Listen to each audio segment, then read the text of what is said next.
Good morning on my clock. You may be viewing this in the afternoon. What we're doing is we're just creating some family devotionals. We're going to log them all so you're not dependent on using them on this particular day. Maybe a week from now, somebody will hear about these and you'll have access to them on our website. But we want to just create some devotionals so that you as a family can dialogue and really do some things maybe you haven't done before as a result of this time that many of your families, you feel trapped together. I've often said we don't teach material, we teach people. And so when I'm doing these, I'm thinking of you, families in our church. I'm even thinking about my family in Texas. I've got two families in Texas. I can see my son and daughter and their spouses with their kids around, sitting around watching this. And so I'm thinking about faces and parents that I love and respect and want to just be of assistance to you. I want to set you parents up to win. So this first devotional really is about the obvious. There are uncertainties in our world that it's crazy. I've never seen anything like it. In my lifetime, I can remember in 1969, at the height of the Vietnam War, college campuses all over the country were shut down because of riots and student unions were being burned. And I could hear some of you go, 1969, was that the Civil War? No, it was not the Civil War. That was 100 years earlier. I'm not that old. 9/11. Think, man, that was crazy. And it changed the way we look at security protocol in our country. But I've never seen anything like this, where nationwide everything is shut down. So in these times of uncertainty, as we're going through a coronavirus shutdown, it causes us to go, well, what's next? We don't know what's next. And it can easily create a fear of the unknown. The sky is falling, and what are we doing? Let me read to you the first devotional. I'm just going to touch on one verse because I think it's pretty powerful and it's potent for what we're talking about and struggling with right now. But in John chapter 14, verse 27, it says, "Peace I leave with you." Jesus is speaking. "Peace I leave with you. My peace I give to you, not as the world gives, do I give to you.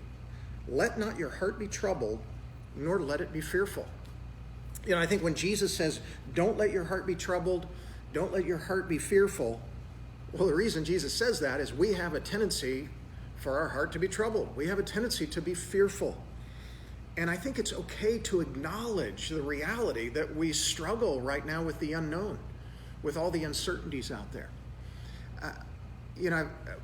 When you're leading a small group, the best thing to do is ask open-ended questions. And so I think a good action point for you and your family is maybe to say, let's develop a list of the things we're fearful of. What are the top 5 things our family's troubled by? The top 5 things our family is worried about. The top 5 things we're troubled by. And in that, I would encourage parents, lead the way. Because it's foolish to say, you're not scared too. We all are. And so the idea for me, it's like, I've got family all over the country. I worry about them and their safety. I've got 5 grandchildren. I've got 3 adult children and their spouses. And then our church finances. I'm troubled by that. Are we going to be able to pay the bills? Are we going to be able to pay salaries? I think about the vulnerable in our church, those who are susceptible to the coronavirus more than others. And so here's what the passage says. He says, don't be troubled, nor let yourself be fearful. So in that, he gives a solution to that. He says, let me read it again. He says, "Peace I leave with you. My peace I give to you, not as the world gives." So basically what he's saying here is the world we live in has no ability to cause the fears we wrestle with to go away. The world really can't offer us any equation to cause our fears to go away. But for our fears to go away, it's found in the person of Jesus. because Jesus gives us peace. Literally, Jesus makes the fear go away when we realize he who is in us is greater than all the viruses in the world. You know what? That causes us to go, I'm at peace with that because God's greater than that. And so, now that we have taken that passage and swung it around and realized, wait a minute, he who is in us, Jesus who is in us, is greater than that virus.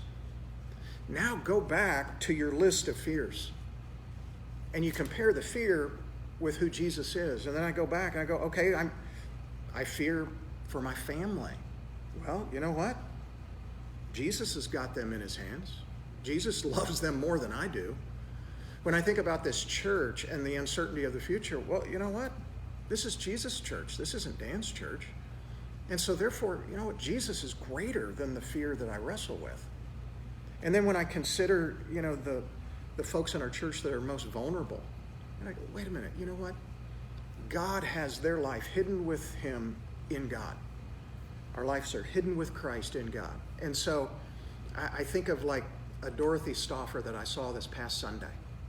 And sweet lady was here at church going, hey, if I catch it, I catch it.